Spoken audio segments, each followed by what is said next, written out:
Everyone, welcome back to our channel Bioverse, the universe of biology. तो आज का हमारे लेक्चर का टॉपिक है एंजाइम्स। इससे पहले भी एंजाइम्स पर एक वीडियो आ चुकी है, उसमें हमने एंजाइम के इंट्रोडक्शन दिया था, एंजाइम की टाइप्स बताए थे और देखा था कि एंजाइम के कुछ इंपॉर्टेंट कैरेक्टरिस्टिक्स क्या क्या होते हैं। इस लेक्चर में हम देखेंगे कि एंजाइम ऑपरेट कैसे करता है, उसकी जो वर्किंग की मैकेनिज्म है, उसकी क्या क्या थ्योरीज हैं और कुछ इंपॉर्टेंट टर्म्स जो कि आपको जानने चाहिए। तो चलिए स्टार्ट करते हैं। तो जैसा कि हमने पहले लेक्चर में डिस्कस किया था कि एंजाइम एक्चुअली में करता क्या है, ये किसी भी रिएक्शन की जो एक्टिवेशन एनर्जी होती है उसको लो कर देता है। ठीक है, अब एंजाइम के इस वर्क को जानने के लिए आपको पहले कुछ इंपॉर्टेंट टर्म्स जानने बहुत ज़रूरी हैं। तो सबसे पहला टर्म है हमारा एक्टिव साइट। एक्टिव साइट क्या होता है? It is a specific pocket on the enzyme where the actual interaction with the substrate takes place.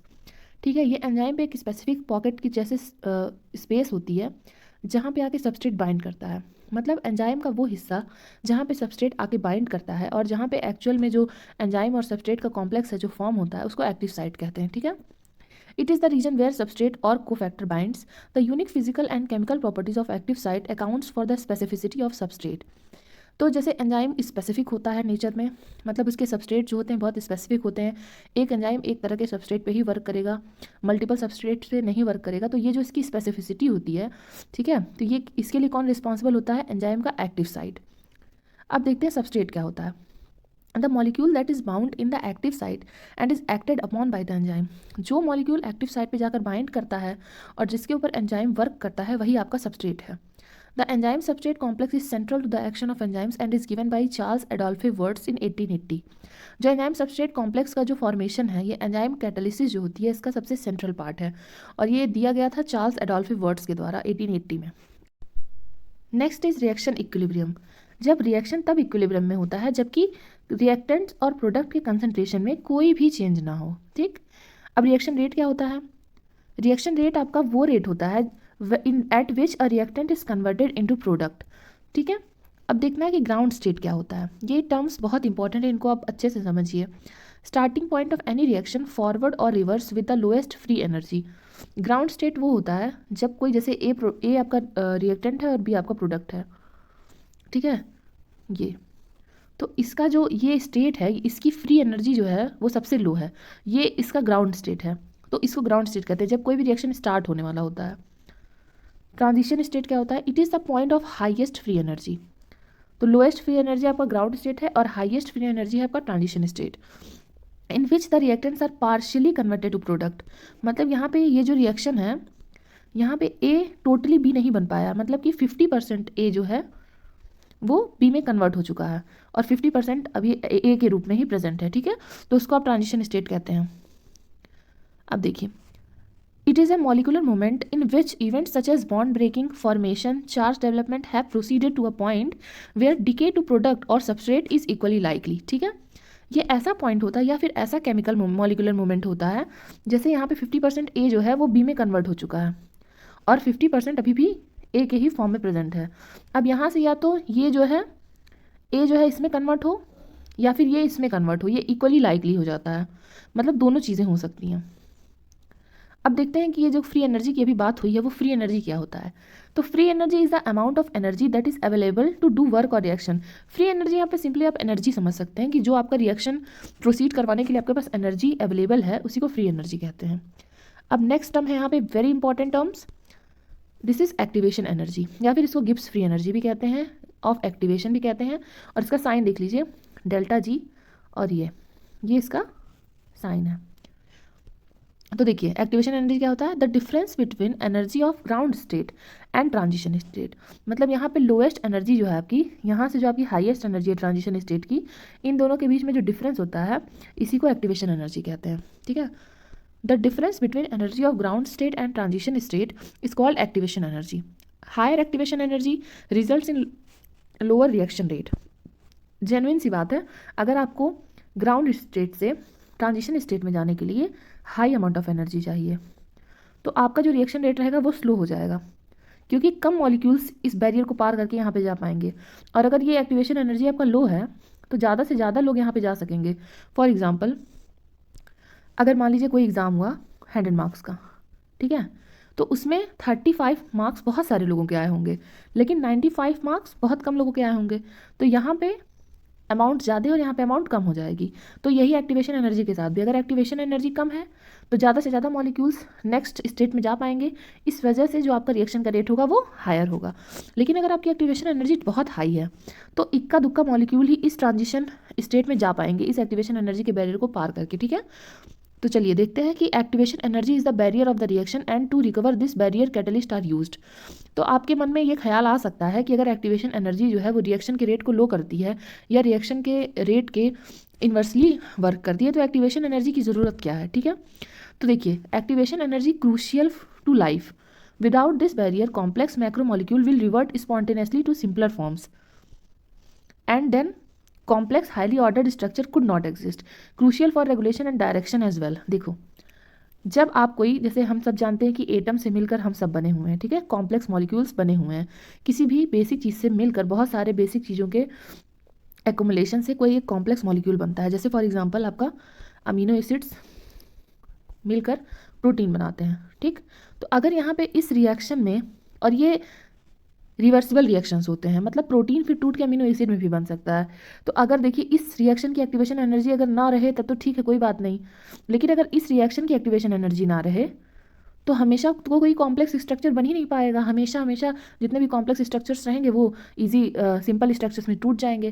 तो एक्टिवेशन एनर्जी कंट्रोल की जैसे वर्क करता है। जैसे आपको जब ज़रूरत हो आप उसको एंजाइम प्रोवाइड करें, और जब आपको ज़रूरत हो बॉडी में तब आपका जो कॉम्प्लेक्स स्ट्रक्चर है वो सिंपल में टूटे या सिंपल स्ट्रक्चर जो है वो कॉम्प्लेक्स में बने। तो इसलिए यहाँ से एक्टिवेशन एनर्जी के द्वारा ही बॉडी में एक कंट्रोल रहता है, ठीक है। तो एक्टिवेशन एनर्जी जो है ये आपकी बोथ अ बून एंड अ कर्स है। मतलब आप इसको इस तरह से नहीं परसीव कर सकते हैं कि ये प्रेजेंट ही ना हो, ये प्रेजेंट होना भी बहुत ज़रूरी है, ठीक है।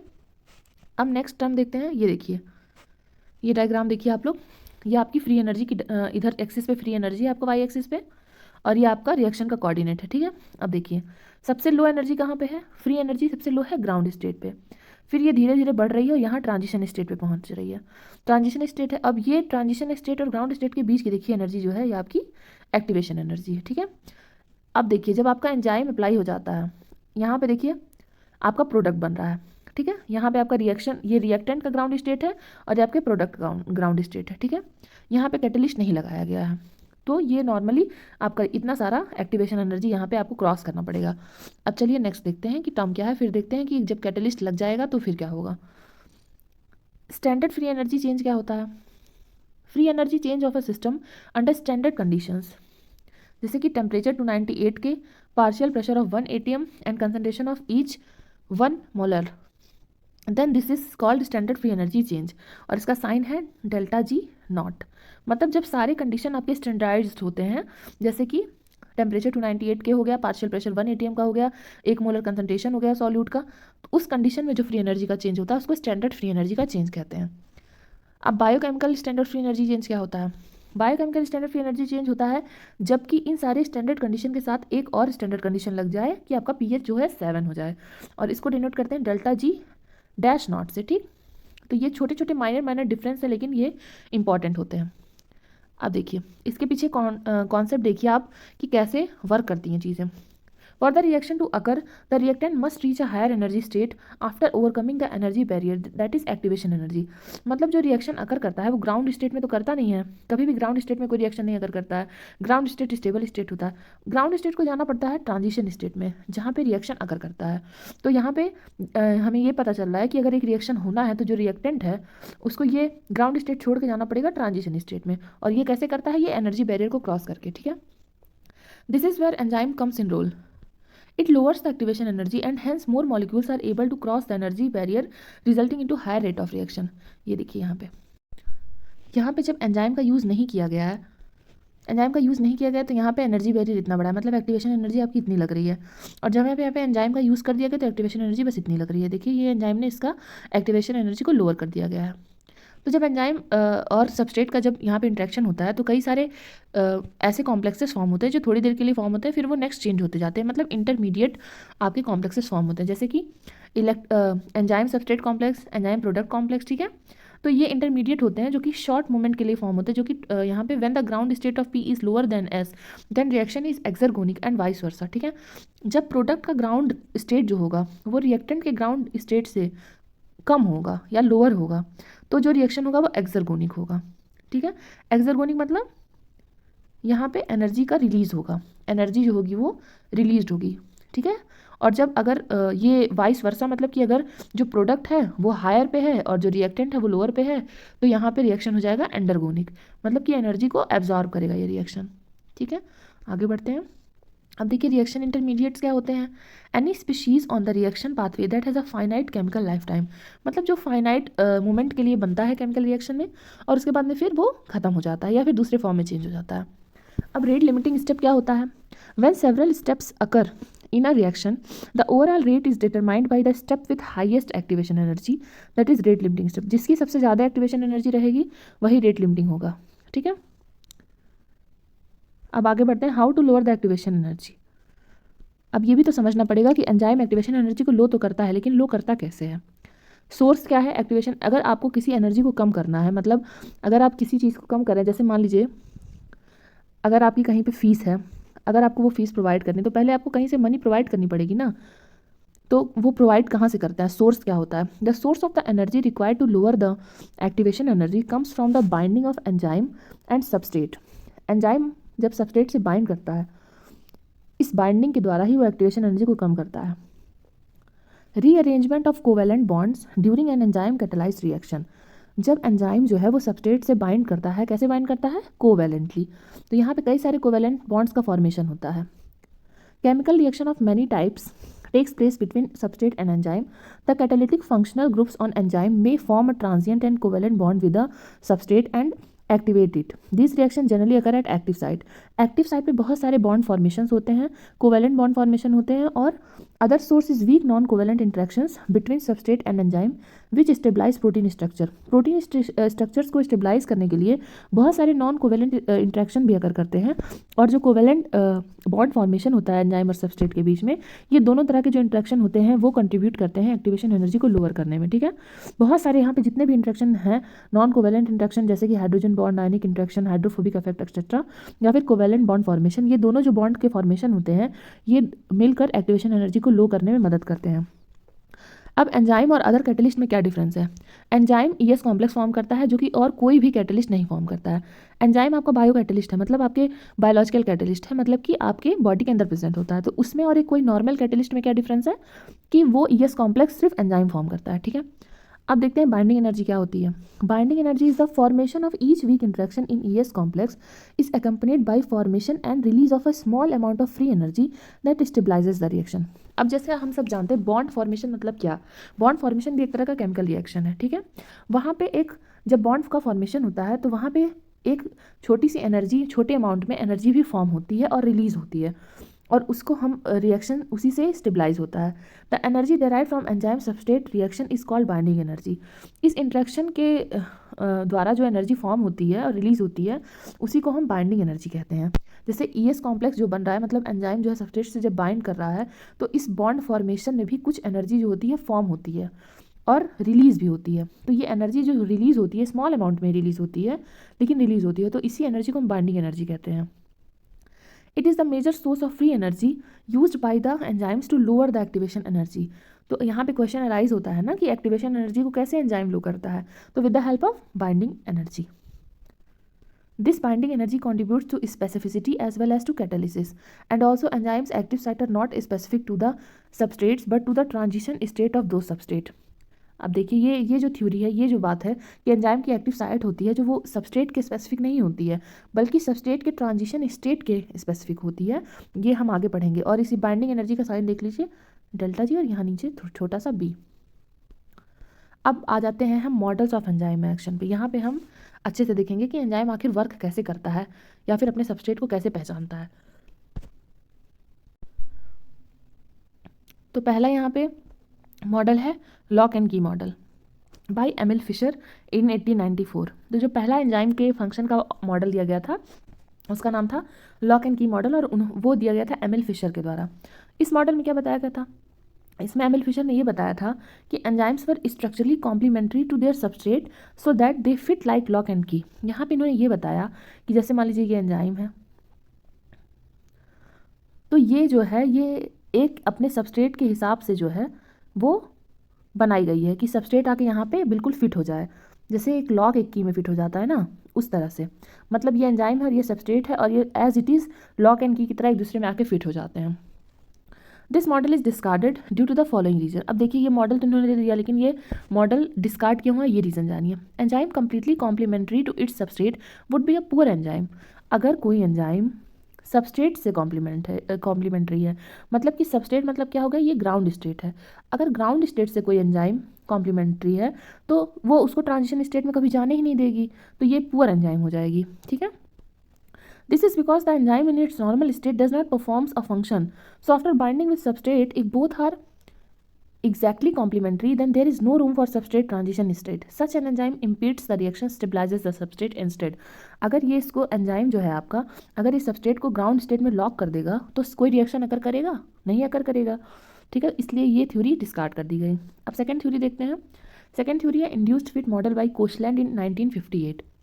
According to this model, it is believed that enzymes are flexible and that the shapes of the active site can be markedly modified by the binding of substrate.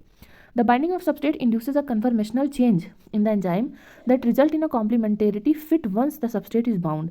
The binding site has a different 3D shape before binding. अब देखिए यहाँ पे इन्होंने कहा कि पहले तो enzyme ऐसी रहती है, एंजाइम मतलब नॉर्मल है, और अगर इसके सबस्ट्रेट का जो है शेप ऐसा है, तो ये एंजाइम जब सबस्ट्रेट से बाइंड करेगी तो ये एंजाइम अपने मन से ऐसे मॉडिफाई हो जाएगी, इसके अकॉर्डिंगली कॉम्प्लीमेंट्री हो जाएगी इसके, लेकिन जबकि ये पहले ऐसे नहीं रहेगी। लेकिन ये फिर भी इन्होंने यही बात कही कि जो एंजाइम होगी वो अल्टीमेटली जो कॉम्प्लीमेंट्री होगी वो फिर से सबस्ट्रेट के ही होगी, तो इसलिए ये भी उतना अग्रेबल नहीं हुआ। अब मॉडर्न अप्रोच क्या है? Modern approach first proposed by Michael Polanyi and Haldane in 1930, elaborated by Linus Pauling in 1921, in 1946 and by William P. Jenks in 1970s। तो इन सब साइंटिस्ट ने मॉडर्न अप्रोच दी इनके अकॉर्डिंग कि कैटलाइज करने के लिए एंजाइम्स को, एंजाइम जो होती है वो कॉम्प्लीमेंटरी तो होती है लेकिन वो उसके ट्रांजिशन स्टेट के कॉम्प्लीमेंटरी होती है। ठीक है, मतलब जो एंजाइम है वो सबस्टेट के ग्राउंड स्टेट के नहीं बल्कि ट्रांजिशन स्टेट के कॉम्प्लीमेंट्री होती है। This means that optional interactions between substrate and enzyme occur only in the transition state। तो ये थ्योरी जो थी ये अग्रेबल है। The summation of the unfavourable मतलब कि positive activation energy and the favourable that is negative binding energy result in lower of net activation energy. ठीक है, तो जो नेट एक्टिवेशन एनर्जी का लोअरिंग होता है वो कैसे होता है? एक्टिवेशन एनर्जी की जो रिक्वायरमेंट होती है वो हम लोग किससे फिल करते हैं? बाइंडिंग एनर्जी से। ठीक है, तो इस बैरियर को कम कर देते हैं, एंजाइम यही काम करता है। तो एक मॉलिक्यूल को कम मेहनत करनी पड़ती है इस बैरियर को क्रॉस करने के लिए। यहाँ पे एक चीज़ इंपॉर्टेंट है नोट करने वाली, weak binding interaction between the enzyme and the substrate provide a substantial driving force for enzymatic catalysis. यहाँ पे वीक बाइंडिंग इंट्रैक्शन का भी एक अच्छा खासा रोल है। अब देखते हैं कि कैटालिटिक स्ट्रेटजीज क्या क्या होती हैं। There are many different type of catalytic strategies that enzyme follow. उसमें से हम कुछ देखते हैं। पहला है जनरल एसिड बेस कैटालिसिस। ये इन्वॉल्व करता है प्रोटॉन ट्रांसफर को, और ये दो तरह का हो सकता है, या तो जनरल हो सकता है या स्पेसिफिक हो सकता है। अब जनरल में देखते हैं। जनरल में डोनर और acceptor of proton are other than H+ और OH+। जनरल में H+ और OH+ के अलावा कोई प्रोटॉन डोनर होंगे, मतलब कि वाटर के अलावा कोई प्रोटॉन डोनर होगा। In such cases the ionizable functional groups of amino acyl side chains and cofactors contribute to catalysis. ठीक है, और स्पेसिफिक में क्या होगा? In this OH+ and H+ ions act directly as the acid and base groups that is water determined only by pH and no effect of buffer. तो इसमें general में आपका एक्सेप्ट वाटर है, जो प्रोटॉन डोनर है वो accept water है, यहाँ पे वाटर ही आपका प्रोटॉन डोनर है। ठीक है, स्पेसिफिक कैटालिसिस में। नेक्स्ट इसका प्रिंसिपल देखते हैं। प्रिंसिपल है कि charge intermediates can often be stabilized by the transfer of protons to form a species that breaks down more readily to product. मतलब कि अगर कोई चार्ज इंटरमीडिएट है और वो प्रोटॉन का डोनेशन कर देता है तो वो प्रोडक्ट में जल्दी कन्वर्ट हो सकता है। Both covalent catalysis and general acid base catalysis अगर इन कीमोट्रिप्सिन। यहाँ पे कीमोट्रिप्सिन जो है ये एंजाइम है और इसमें दोनों तरह का कैटालिसिस अगर करता है, covalent catalysis as well as general and acid base catalysis. अब कोवेलेंट कैटालिसिस देख लेते हैं।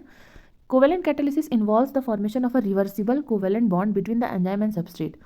Interactions are temporarily, the substrate is bound to the enzyme during course of catalysis। मतलब यहाँ पे ES कॉम्प्लेक्स के फॉर्मेशन की बात की जा रही है। वहाँ पे क्या हो रहा था? वहाँ पे आपका प्रोटॉन डोनेशन हो रहा था। इंटरेक्शन आर टेम्प्रोरी, ये बात याद रखिएगा कि जो ट्रांजिएंट इंटरेक्शन होते हैं वो होते हैं। After reaction the enzyme return to its original unmodified stage, इसको हमने पहले भी इंट्रोडक्शन में देखा था कि एंजाइम के स्ट्रक्चर में, उसके नेचर में कोई भी चेंज नहीं होगा। Enzyme performing covalent catalysis bears nucleophilic electrophilic centres. Okay, nucleophile जैसे कि amines, carboxyl, hydroxyl, imidazole, thiol group. Nucleophiles मतलब कि जो आपके प्रोटॉन लविंग ग्रुप्स होते हैं, और इलेक्ट्रोफाइल्स मतलब इलेक्ट्रॉन लविंग ग्रुप्स, जैसे कि phosphoryl groups, acyl groups, glycosyl groups. ठीक है, न्यूक्लियोफिलिक कैटालिसिस ज़्यादा कॉमन होती है। अब थर्ड देखते हैं, मेटल आयन कैटालिसिस, या फिर इसको लुईस एसिड बेस कैटालिसिस भी कहते हैं। Many enzymes require metals iron for activity. Metal act as electrophilic catalysts, stabilizing the increased electron density or negative charge on a reaction intermediate that can develop during reaction. ठीक है, another potential function क्या है इसका, ये provide करता है powerful nucleophile at neutral pH. Neutral pH पे एक पावरफुल न्यूक्लियोफाइल प्रोवाइड करेगा। मेटल आयन कैटालिसिस में सिंपली यही हो रहा है कि आपका जो इलेक्ट्रॉन डेंसिटी है उसको बैलेंस किया जा रहा है। तो आज के लिए इस लेक्चर में इतना ही। अब आगे बहुत सारी चीज़ें भी बची हुई हैं और वो हम नेक्स्ट लेक्चर्स में कवर करेंगे, क्योंकि अगर एक ही लेक्चर में सब कुछ बताएंगे तो बहुत लंबा लेक्चर हो जाएगा। अभी काइनेटिक्स बचा हुआ है, इनहिबिशन बचा हुआ है। ठीक है, बहुत सारे इंपॉर्टेंट टर्म्स हमें जानने हैं और रिएक्शन को पूरा अच्छे से समझना है। तो आप बने रहिए हमारे साथ और चैनल को सब्सक्राइब करिए। कोई भी डाउट हो अगर आपको तो आप कमेंट सेक्शन में हमसे पूछिए, और इन नोट्स के लिए आप टेलीग्राम चैनल पर जुड़ सकते हैं। तब तक के लिए thank you. Keep learning, keep growing.